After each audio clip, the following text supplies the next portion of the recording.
Man, she is hotter than fish grease right now when it comes to making money. That's why she didn't have to do the Unrivaled League. That's why she didn't have to do none of the stuff they wanted her to do during this offseason for the W. And yet, the WNBA's response is silence. No reform, no adjustments to the salary cap, no creative solutions to reward their star player who's practically carrying the league.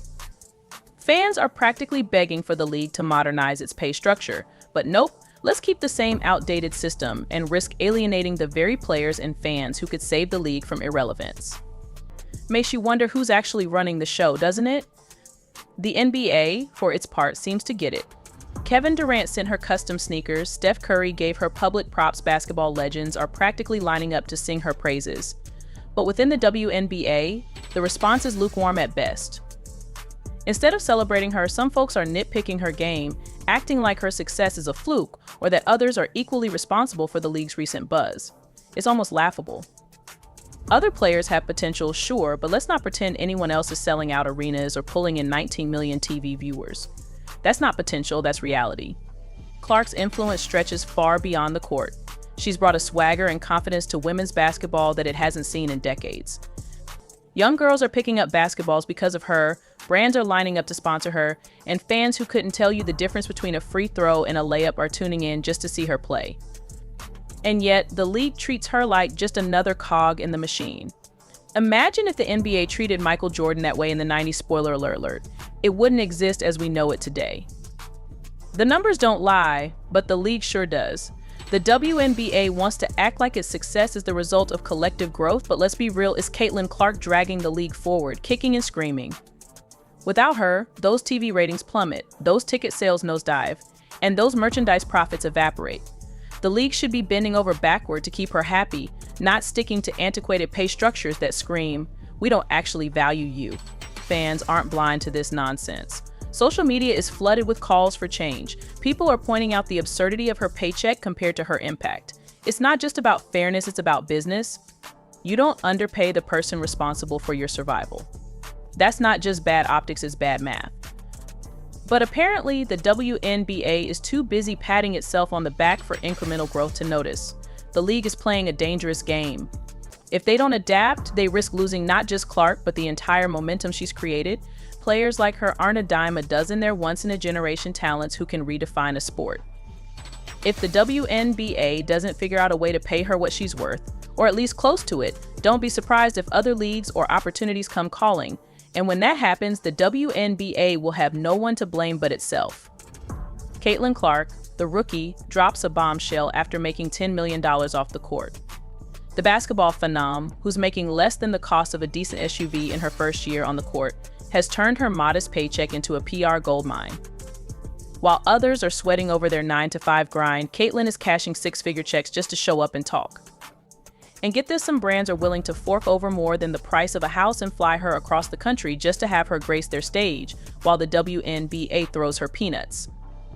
Caitlin Clark has turned her off-the-court presence into a financial empire, stacking up $10 million in the process.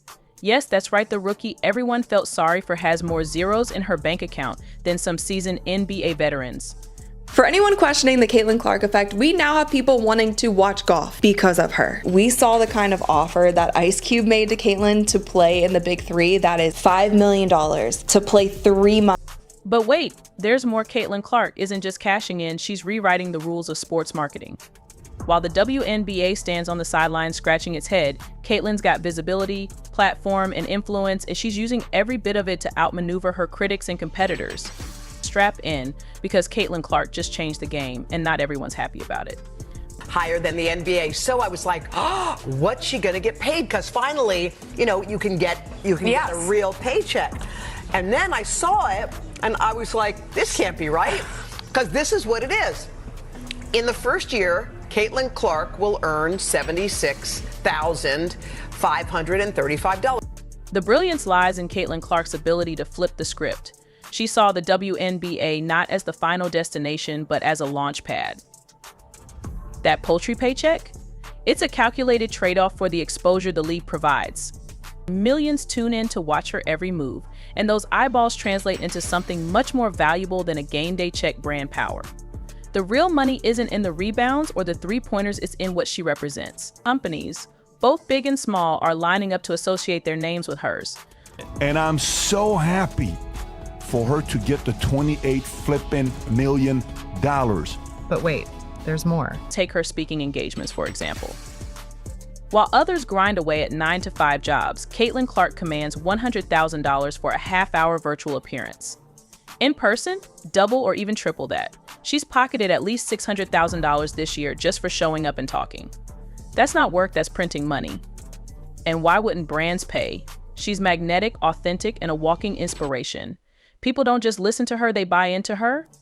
The reality is that, as far from a marketing perspective, Caitlin Clark is worth more than almost any pro basketball player in the world.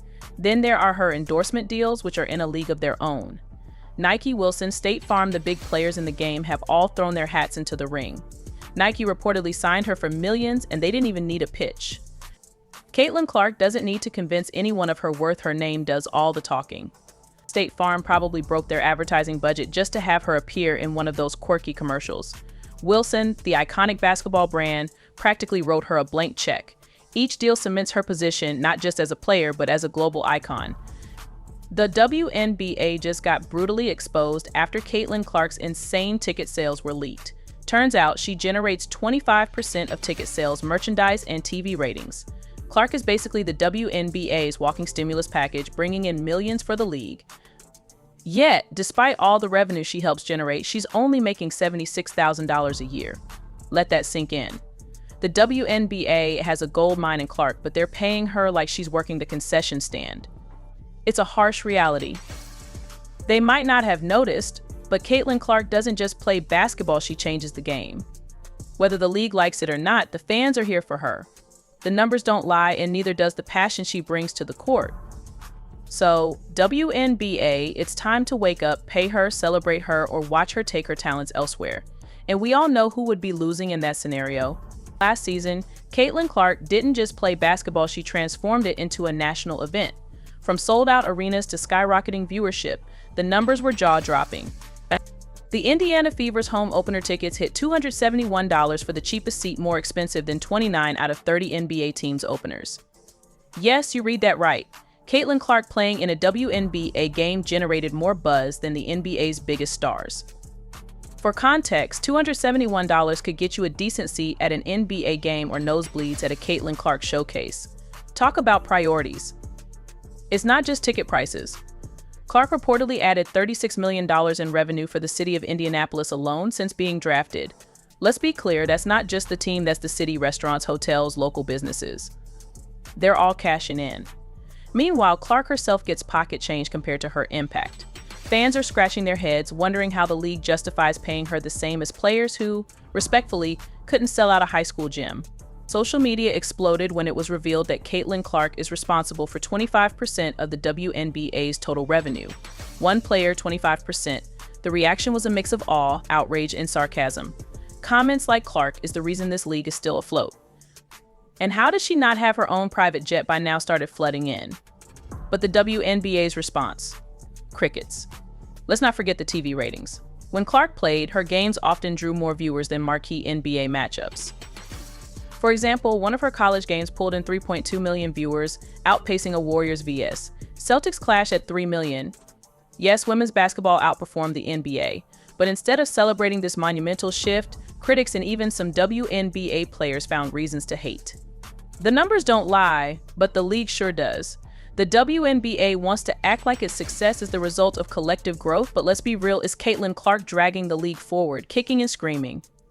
Without her, those TV ratings plummet, those ticket sales nosedive, and those merchandise profits evaporate.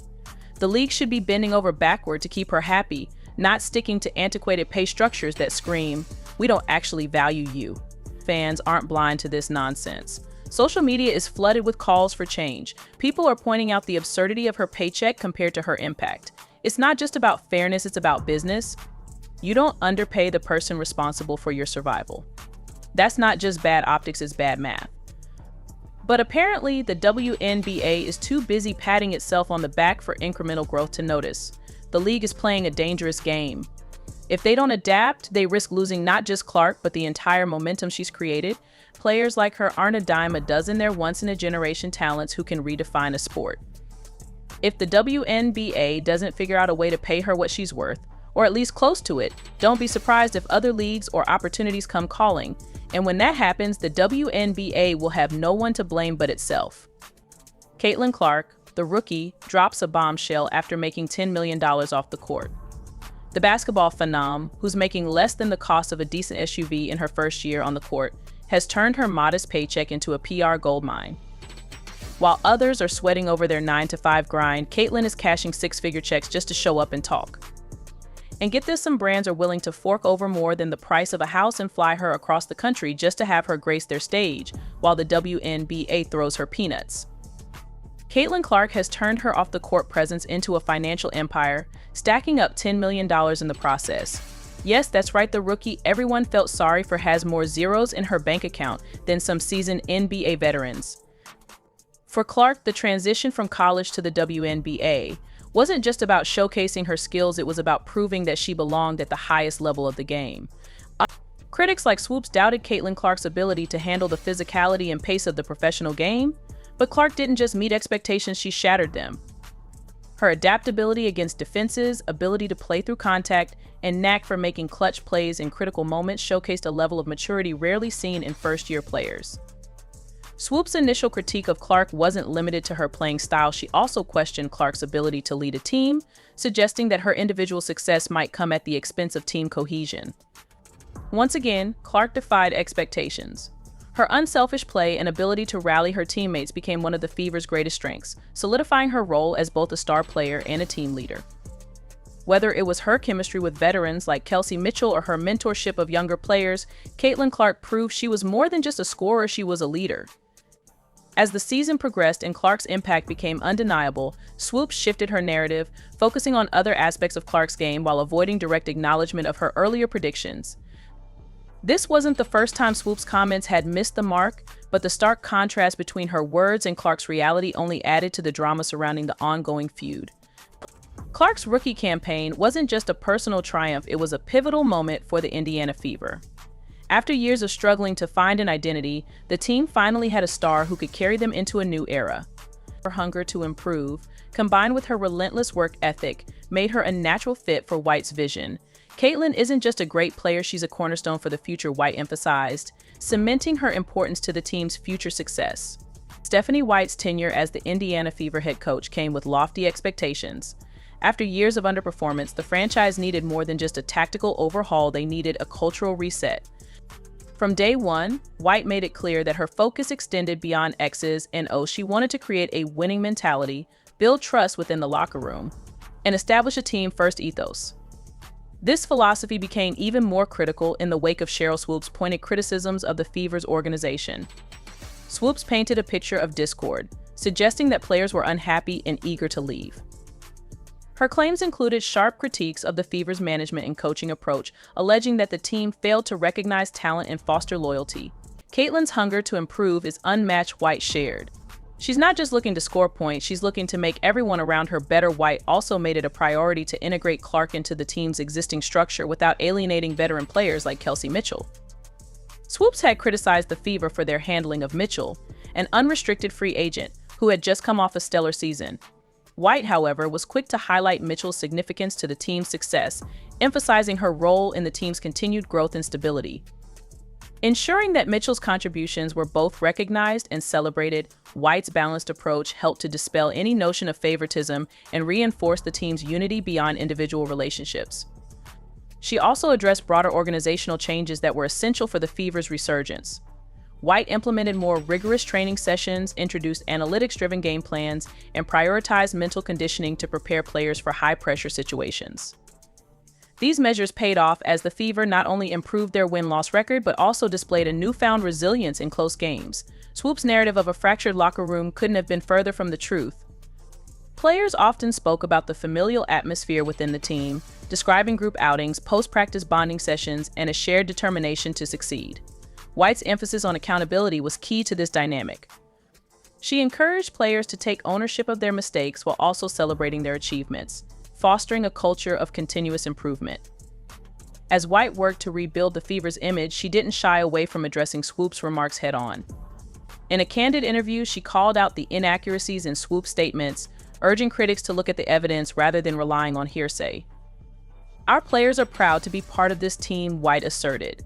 "The work ethic, the chemistry, the hunger to win, it's all here. Anyone claiming otherwise hasn't been paying attention." Perhaps the most telling moment came when White discussed the team's future. Her vision extended far beyond a single championship. She spoke passionately about building a dynasty with Clark, Mitchell, and the rest of the Fever's core. Leading the charge, White explained, "This isn't just about winning now, it's about creating a legacy that lasts." In the face of criticism and doubt, White's unwavering belief in her team was a driving force behind their resurgence. Her ability to navigate the challenges of rebuilding a franchise while countering external negativity demonstrated her strength as a leader. By setting the record straight and focusing on what truly mattered, White not only silenced her detractors but also laid the foundation for a brighter future for the Indiana Fever.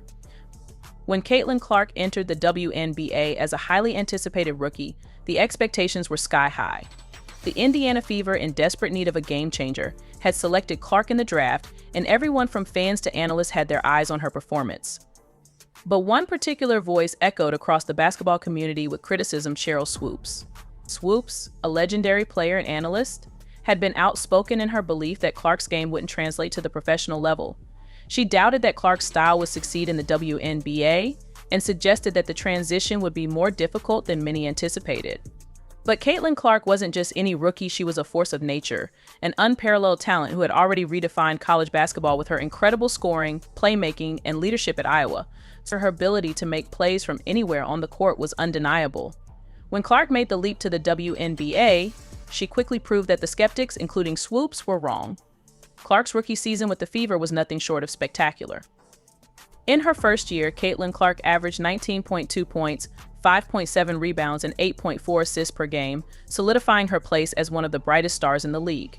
Not only did she dominate offensively, but her versatility made her an invaluable asset on defense as well. Clark's immediate impact on the Fever was undeniable, and she didn't just play the game, she changed it. She took on the role of a leader, not only by putting up impressive stats, but also by elevating the performance of her teammates around her. This was a stark contrast to Swoop's early predictions. When Clark entered the league, many believed that her style of play, more individualistic and reliant on her scoring ability, wouldn't mesh well with the WNBA's team-oriented structure. Swoopes, with her wealth of experience and success in the league, expressed doubts about whether Clark could adapt her high-volume, high-scoring game to the professional level, but Clark quickly silenced those concerns with her all-around game and leadership on and off the court. Caitlin Clark did more than just adapt to the professional stage, she thrived. Her rookie success was evident in her ability to contribute to every aspect of the game. She became the catalyst for the Fever's offense, setting the tone for the entire team. Her court vision and playmaking were exceptional, and her leadership on the floor helped guide the team to their first playoff appearance since 2016. While her numbers were staggering, it was her ability to make her teammates better that truly set her apart, showing that her impact went beyond individual achievement. Caitlin Clark's leadership qualities were evident from the start, and Stephanie White, the Fever's head coach, quickly recognized that Clark was capable of much more than just scoring points. White's belief in Clark's potential grew as the season progressed. The coach played an active role in shaping Clark's development, focusing on refining her skills and expanding her basketball IQ. White worked with Clark to improve her efficiency on the floor, particularly in decision-making and maximizing her impact on both ends of the court. As the season unfolded, Clark's confidence and maturity grew, solidifying her undeniable impact on the Fever. Caitlin Clark was named Rookie of the Year and made the All-WNBA First Team, achievements that cemented her place as one of the league's top players. Even more impressive, however, was how Clark handled the pressure and criticism from voices like Sheryl Swoopes. Rather than getting distracted by negativity, Clark let her play speak for itself. Stephanie White, who coached Clark closely throughout the season, praised her for her resilience and drive. Caitlin's not just focused on being great herself, she's focused on helping this team succeed. White said in interviews, "Her growth as a leader has been incredible, and I'm excited to see how she continues to evolve as the Fever moved into the postseason." Clark's leadership was on full display throughout the season. She wasn't just a scorer, she was a floor general, a player who could make the right decision at the right moment. Her ability to facilitate the offense and set up teammates for success made her invaluable to the team's playoff run. While Swoops may have underestimated Clark's ability to thrive in the WNBA, it was clear the rookie was more than ready for the challenge. In the end, Swoops' criticism of Clark seemed misguided. Not only did Clark's game translate seamlessly to the WNBA, but she also became the centerpiece of the Fever's future success. Her growth from college star to professional leader was a testament to her work ethic, basketball IQ, and unrelenting desire to be the best. The contrast between Swoops' early predictions and Clark's actual performance couldn't have been more pronounced. Where Swoops saw limitations, Clark saw opportunities. Where others questioned her ability to adjust, Clark proved them wrong time and time again. With each passing game, Caitlin Clark continued to silence her doubters, including Sheryl Swoops. Her journey in the WNBA became a victory, not only for herself, but also for the entire Indiana Fever franchise. It demonstrated that with the right leadership, talent, and work ethic, anything is possible. Stephanie White's sharp rebuttal serves as a powerful reminder that facts matter and leadership is grounded in truth. With Clark proving her doubters wrong and the Fever steadily improving, the future is undoubtedly bright for the team. This clash between WNBA icons highlights the power of resilience and growth. What's your take on this dynamic? Let us know in the comments below. If you enjoyed this breakdown, don't forget to like, share, and subscribe for more in-depth sports content. Stay tuned for part 2, where we'll unpack more of White's statements and explore how the Fever are making waves in the league this season.